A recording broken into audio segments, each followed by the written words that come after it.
Hey everybody, Trey here. Welcome back to another forecast discussion. This is an update on the forecast for today's significant severe weather outbreak that may be on tap here on Monday, April 28th, particularly across the upper Midwest into the Great Lakes states. The SPC has maintained a moderate risk, level 4 out of 5, in the red shaded region you see here. So that is going to include the Twin Cities, Minneapolis, St. Paul, down toward La Crosse, Wisconsin, Mason City, Iowa, Albert Lea, Minnesota, and areas in between. You are in the greatest risk for significant severe weather today, with a large enhanced risk level 3 out of 5 extending up all the way into the Great Lakes, Duluth, Minnesota, Marquette, Michigan, all the way down into far northeast Kansas and northern Missouri, down really toward the Kansas City area. And then we have kind of a bifurcation in the risk and a second enhanced risk area, level 3 out of 5, across western Oklahoma into west central Texas, basically the Alva, Oklahoma area southwestward through the I-40 corridor, Weatherford, Clinton, down into the Altus area, and into parts of northwest and west central Texas, just west of the Abilene area. You are in a level 3 out of 5 enhanced risk. So a very potent severe weather event is shaping up for today. We're going to focus on today's threat in this video. I wanted to just mention, though, before we begin, that we have an enhanced risk across parts of the Great Lakes into the northeast tomorrow, New York down into Ohio, with a large slight risk extending all the way back into West Texas. And then we have a risk for day 3, which is Wednesday down across the Red River region into North Texas. So very potent stretch continues across the next several days, but today is our main, most enhanced risk, most elevated risk, with this moderate risk across the upper Midwest into the Great Lakes states. All hazards are on the table for today. 15% hatched area has been outlined in the moderate risk area, the red stippled region you see there, with a large 10% extending down into southern Iowa, much of Wisconsin, into parts of Minnesota. Also a 10% hatched risk there in western Oklahoma. So that's going to include that I-40 corridor, Weatherford to Clinton, off to the east toward Elk City, down to the southwest portions of the state there. Hobart, Mangum, Altus in that 10% hatched risk area there, with a 5% extending all the way down the dry line into northwest Texas. Large hail also going to be a threat, in particular across the northern areas where we have a large 30% hatched risk for significant severe hail, and along the dry line down in that second severe weather risk area, western Oklahoma to west Texas, 30% hatched area there, for some 2 to 3+ inch in diameter hailstones, and damaging winds will be a threat as well. So all severe hazards are on the table for today. Let's go ahead and dive right in here.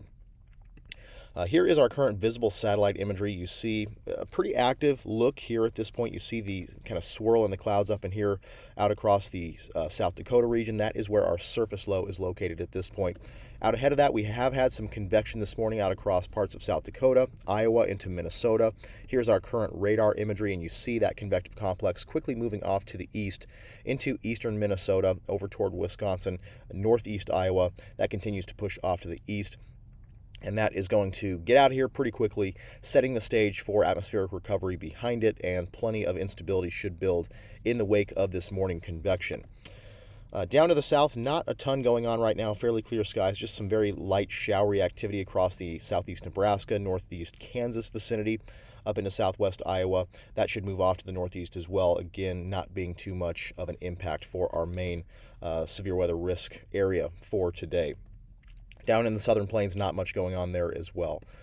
Here is our current upper air map, current 500 millibar map. This is what we have going on. A very large trough out here across the western half of the country.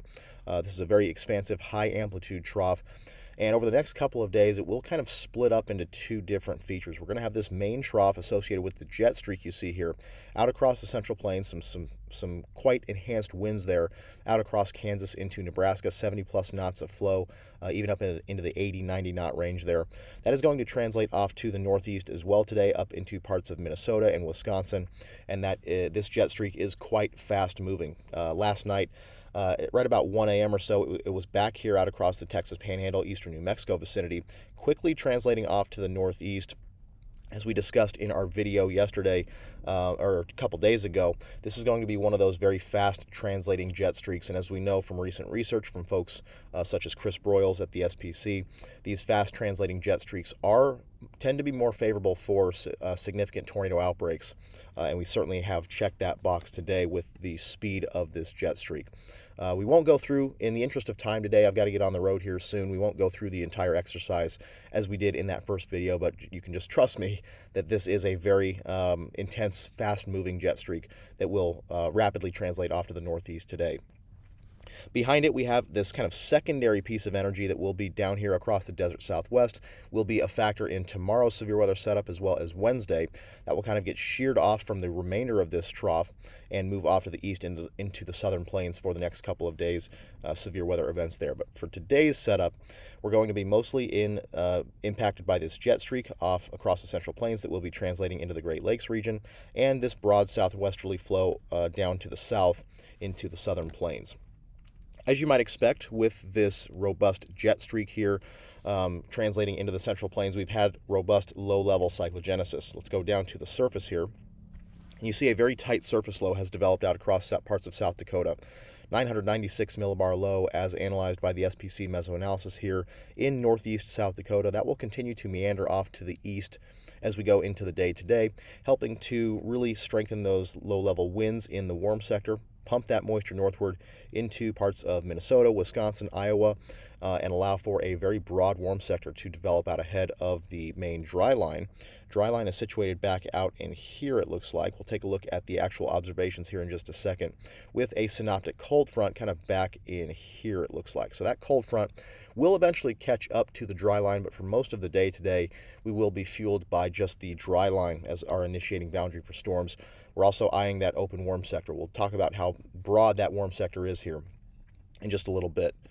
Here are our current surface observations as I'm recording this video. So you see the swirl up there in northeast South Dakota, indicating the position of the surface low, those surface winds kind of rotating in a cyclonic or counterclockwise manner, with the center of the surface low perhaps somewhere near the Aberdeen, South Dakota area at this point.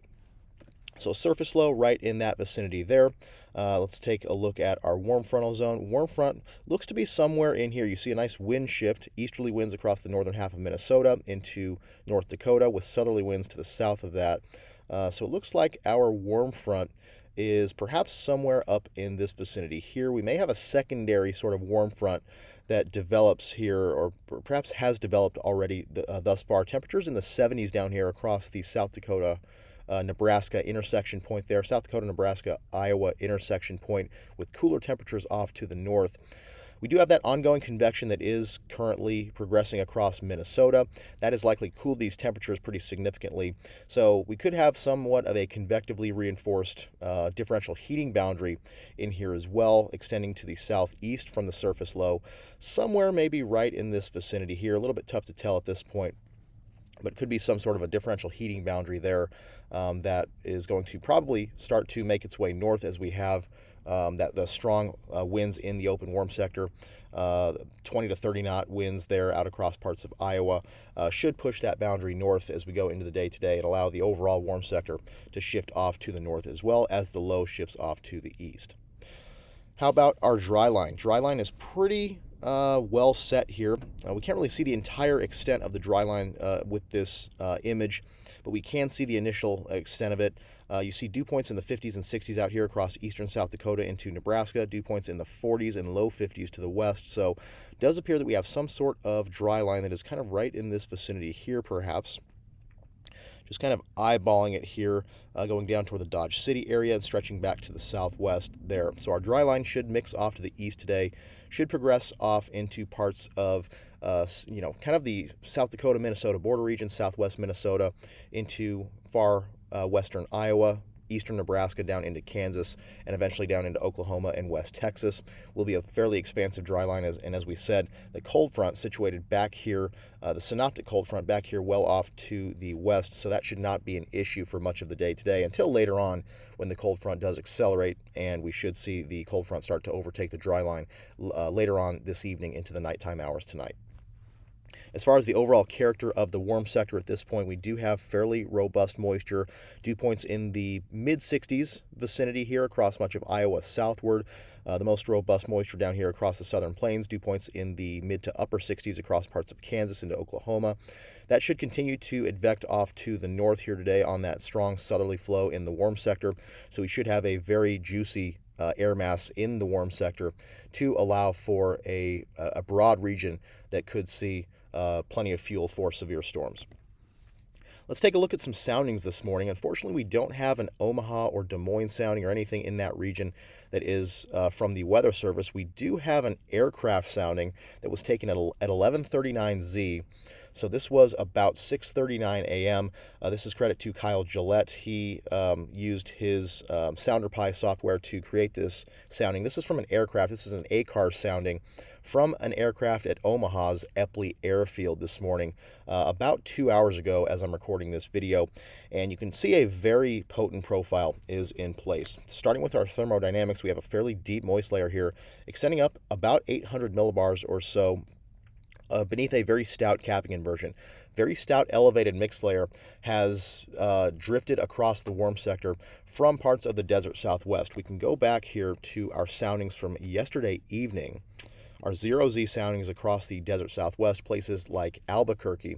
Once this loads here in just a second, you will see that we have a very robust elevated mixed layer that has originated on the higher terrain of the desert southwest and translated out across the warm sector on the southwesterly mid-level flow to allow for a very capped air mass, very steep lapse rates aloft, and creating kind of this loaded gun profile that you will see in some other observed soundings as well. We'll see if that loads here in just a second.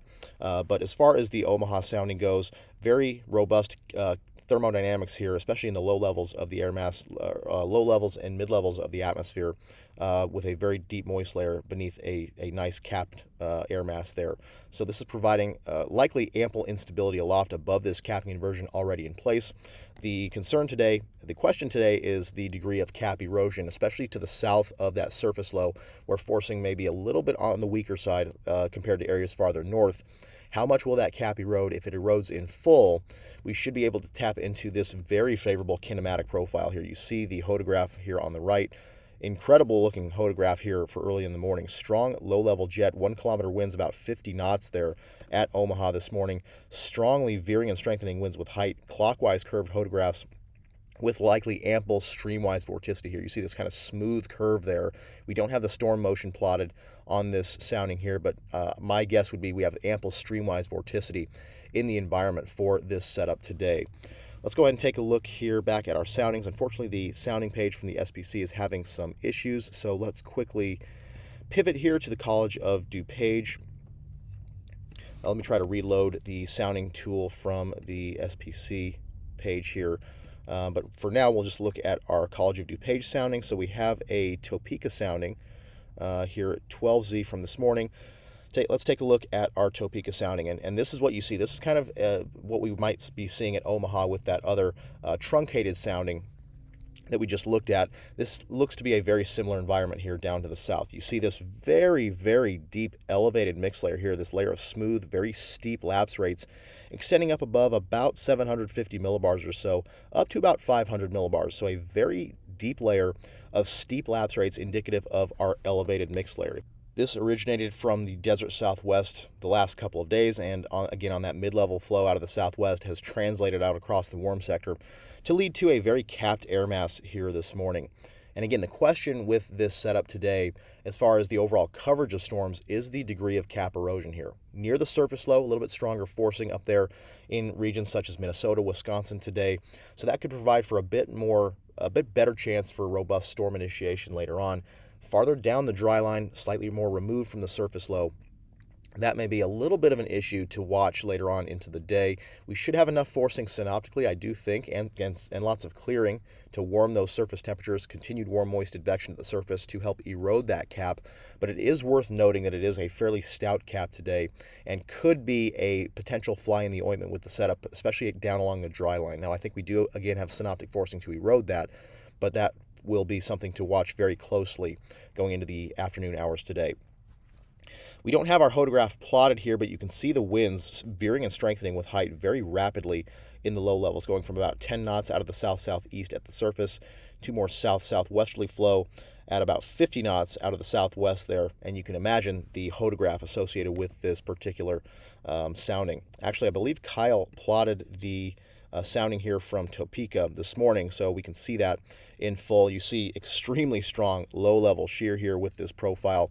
That is going to be a hallmark of this setup today across the warm sector. Very strong low-level shear in this environment, and any discrete supercells that can take advantage of this kinematic profile will be able to produce significant, intense, long-track tornadoes, perhaps. So all in all, a fairly loaded gun type environment today. Here is the Chanhassen, Minnesota sounding this morning. Much of the same. This is north of the frontal zone here. So you see this little frontal inversion there at the surface, but still lots of elevated instability. Strong low-level shear here, much of the same as we saw at Topeka as well. So really a loaded gun environment in this for this setup today.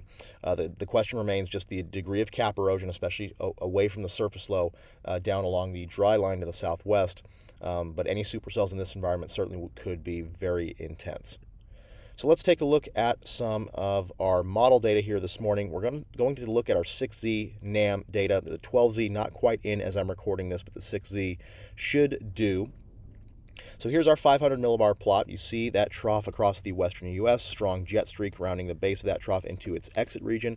Going to be quickly translating off to the north today up into the Great Lakes region. You see by 0Z, the main portion of that jet streak all the way up into Wisconsin, up into the kind of Great Lakes region there up to the north. So a very fast translating jet streak that should allow for plenty of forcing today in this particular setup. Here is our jet streak. If we were to draw this jet streak, we're going to be positioned kind of in the right entrance region of this jet streak across southeast Minnesota into much of Iowa.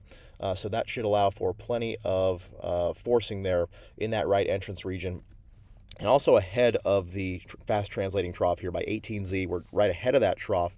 Early on, we could see storm initiation as early as probably early afternoon or so, as we are right in that exit region of the jet streak there across Minnesota, Iowa, into Wisconsin. And then as we go into the evening, we could see perhaps another round of storms fire there in the right entrance region of that jet streak today. So very powerful jet streak, positively tilted trough. Not going to be too much of an issue in this setup. We've talked about the difference before between negatively tilted and positively tilted troughs. In that negatively tilted troughs tend to produce a bit more of a robust low-level response. Not really going to matter here. We're going to have a very robust low-level response. You can see the 850 millibar flow remains very strong ahead of that low-level cyclone through much of the day today. Strong winds about a kilometer or so off the surface out of the south-southwest, leading to enlarged hodographs, strong low-level shear to support significant tornadic activity today. Down at the surface, so here's our surface low translating off to the east at 12Z. It's right up here in northeast South Dakota. Continues to move off to the east today, kind of just meandering off to the east there into southwest and west Minnesota by afternoon. This is at 4 p.m. That low is right there in western Minnesota with that dry line back to the west out across parts of eastern Nebraska, northwest Iowa, down into Kansas and Oklahoma and Texas down there. So that will be our main initiating boundary for storms. The surface low moves off to the east quickly with time, and we'll probably see somewhat of a congealing of storms later on into the evening, eventually as the forcing and the cold front kind of starts to progress a little bit faster later on and catches up with the overall dry line. Let's look at our moisture here.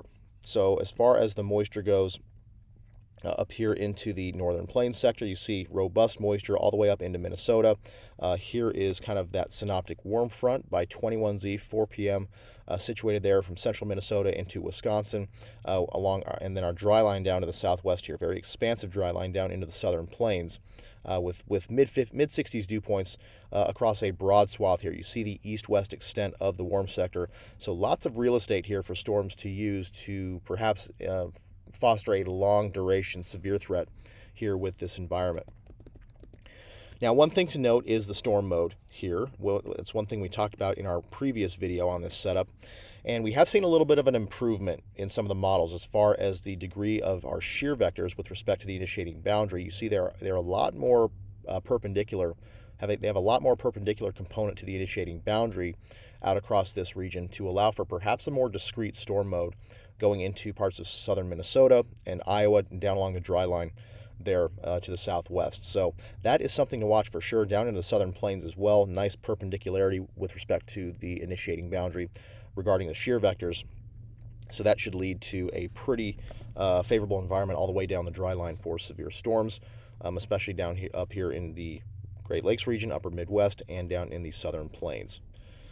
So let's take a few soundings here out across the warm sector. So here's going to be at 21Z. We'll take one here up into southern Minnesota, ahead of that little bulge there in the dry line ahead of the surface low, and then one here in eastern Iowa, out ahead, or western Iowa, excuse me, out ahead of the dry line. So this is again at 4 p.m. We do, interestingly, on the NAM see a bit of a decrease in the low-level shear through the day, which is something that I didn't quite expect. Would expect that we might see a continuation of the warm sector, the low-level jet here to the southeast. This again is for that southwest Iowa corridor along the dry line. So we do see a decrease in the low-level shear throughout the day. It might be just west of the overall strongest low-level jet axis, but still, I think we should probably see any storms that do fire on the dry line will track east into that stronger low-level, the stronger low-level flow to provide for a significant tornado threat there. But as you see here, the capping may be of a little bit of concern later on today. We do have a little bit of capping that remains. Surface temperatures here on the NAM at 76 degrees Fahrenheit. So let's take a look here. This is in southwest Iowa. So let's take a look at NWS Des Moines and see what the forecast high temperature is. We saw from our surface data, we are already in the mid 60s here and even the upper 60s down across southwest Iowa. So temperatures, we now even have some 70s back to the west ahead of the dry line in southeast Nebraska into northeast Kansas. So I suspect that 76 degree temperature is a little bit too low. This is going to be basically just west of the Atlantic Iowa area.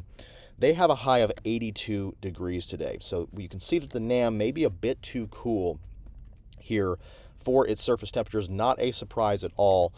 Maybe 5 to 6 degrees too cool there. This is at 4 p.m. So I suspect that if we do get those temperatures up into the low 80s, that cap would erode pretty nicely. Again, we have the synoptic forcing from the jet streak coming through. And at this point, convective inhibition is somewhat minimal. Mixed layer convective inhibition at negative 32. That's pretty much negligible, and especially if we get temperatures into the low 80s. So I suspect we'll be fairly close to fully uncapped going into the mid-afternoon time frame or so, and that should allow for storm initiation here out across these regions. Now, our moist layer does seem to not quite be as deep as what we saw at Omaha this morning. This could be just a model quirk. We do have some drier air aloft as well associated with that strong elevated mixed layer that could allow for storms to perhaps struggle a little bit early on. If we do have any lingering capping, some dry air may get entrained into those updrafts, and we may have a little bit of trouble early on with those storms. But I don't think that should be too much of an issue today, especially as we go toward the early evening time frame when the low-level winds ramp up even further. Farther off to the north, we are closer to the surface low, a little bit better chance for full cap erosion here. You see by 4 p.m. we do have a little bit of a warm nose left. We do have fairly robust instability, 2,300 joules per kilogram. This is in southern Minnesota with low-level wind profiles favorable for tornadoes. Let's go on toward 0Z here, and we'll take a look at the southern plains target here in just a second. But this is going to be 0Z. We should have convection ongoing out across southern Minnesota by this point. More unclear across parts of southwest Iowa, but let's go ahead and take a look. So this is Minnesota, and you see this profile certainly would favor significant tornadic activity with any storms that are ongoing up there, especially if they do remain discrete. Plenty of instability, 2,300 joules per kilogram mixed layer cape, large looped photographs there in the low levels, 300 plus meters square per second squared effective storm relative helicity should favor a significant tornado risk, especially with any more discrete supercells. Down to the southwest, you see a little bit more capping remains. Again, I do think this temperature is a bit on the cool side, so I don't suspect we're going to have too much of an issue initiating storms closer to that southwest Iowa corridor, especially if temperatures get up above what the NAM is showing here. We shouldn't have too much of an issue with capping later on in the afternoon into early evening. Not quite as strong low-level shear down here to the south, but certainly would favor tornadic supercells down here. Perhaps slightly stronger capping would favor a more discrete storm mode, more isolated storm development, rather than a fully uncapped atmosphere, which might provide for a more widespread convective coverage. So definitely looks like the environment slightly farther north into southern Minnesota, going into the early evening hours, is a little bit more favorable for significant long-track tornadoes, but certainly would favor that down south as well into southwest and central Iowa should storms get going there. And again, a little bit of a conditional threat today there, but I do see enough evidence with the jet streak, right entrance region of the jet streak, moving into that region by the afternoon and early evening, and the fact that the NAM may be too cool here does look like we could see a decent chance for storm initiation out in that corridor. Down to the south, once again, we see that we're kind of just entrenched in broad southwesterly flow here out across this region. We should have strong heating along the dry line, given our skies are pretty much clear across that region, with just some lingering high-level cloud cover out in that region this morning. But broad southwesterly flow, could be a couple of short waves that move through the day. A little bit of some kinks in the height contours there, perhaps at 700 millibars. But we are expecting storm initiation, perhaps even just by breaching convective temperatures down here going into the afternoon and evening. You see the dry line starts to retreat a little bit off to the west going into the evening hours there. This is going to be at 0Z, western Oklahoma, near that 10% hatched area. Down to the south into northwest Texas as well. We'll take a look at those soundings, and you see quite robust instability here, 3,000 joules per kilogram mixed layer CAPE. Wind profiles a little on the wonky side, would have enough low-level shear to support a tornado risk, but a little bit of a kind of backing here in the low to mid-levels of the atmosphere. We do see kind of a weakness there in the low levels, not quite in the strongest low to mid-level winds. So a little bit of a wonkiness in the hodograph there with southern extent, at least here on the NAM. Let's go to 3Z and see if that persists. Don't think it's going to be too much of an issue with this setup, but it is something to note. Could lead to some issues with the longevity of mesocyclones. It is somewhat in the lower portion of the hodograph there. So, I don't think it's going to be too much of a concern. We do have strong low-level shear. We can support a discrete storm mode there along the dry line. So I do suspect that it shouldn't be too much of an issue, and tornadic supercells are a possibility there in western Oklahoma into northwest Texas along the dry line. So again, across the north, in our most potent risk for today, storms should fire perhaps by early afternoon out across these areas, quickly translate off to the east into southern Minnesota, far northern Iowa. That's where I think the best chance of convective coverage is. Down to the south, perhaps a little bit more conditional here across western into southwest and central Iowa, far northwest Missouri. But I do think there is enough evidence to support storm initiation there, given fairly weak capping and some forcing from the right entrance region of the jet. Then we should allow that threat to persist as the cold front comes through into the nighttime hours tonight. All right, let's take a look at some convection allowing models here. We don't have our usual cams in at this point, so we're just going to look at the HRRR, and we will take a look at the European model convective signals here today. I've learned that that is a pretty good tool that tends to do better than the convection allowing models in identifying storm initiation and convective coverage. So we'll take a look at that here in a second as well. Here is the 12Z HRRR. So you see that complex across Minnesota does kind of dissipate through the day. We get storms to fire close to the surface low by early afternoon, midday to early afternoon, moving across Minnesota. And then farther to the south, across southern Minnesota into northern Iowa, the HRRR has a nice set of storms there, firing up by about 3 to 4 p.m. with some very robust helicity streaks there. We do see the HRRR now is on board with convective development across southwest Iowa into far northwest Missouri, which is interesting there. So the HRRR is depicting kind of a bifurcation in this northern risk. In the moderate risk, we have convective coverage there across southern Minnesota into northern Iowa with some robust helicity tracks there, favoring long track supercells. Does kind of congeal into more of a line or band of storms there with some semi-discrete storms more down to the south along the dry line in southwest Iowa into northwest Missouri, interestingly enough, that do stay intense for quite some time. Let's go down to our southern plains sector here, 12Z HRRR as well. And there you see by about 22, 23Z, so 5 p.m. or so, storms fire there in northwest Texas and move off in a pretty robust fashion. Not so much into western Oklahoma here, but I wouldn't put too much stock into the placement of this. The HRRR tends to overmix, which might mix the dry line too far to the east. So Oklahoma, that 10% hatched area, certainly could see storms up there as well that are intense. So let's now take a look at the European model convective signal here. So this is going to be, let's just go to our precipitation. So you see the morning complex here this morning across Minnesota and Iowa, move on later on, and you see by 21 to 0Z, ample convective coverage here, somewhat cellular in nature, especially down here to the southwest. We do have some more cellular elements down in here.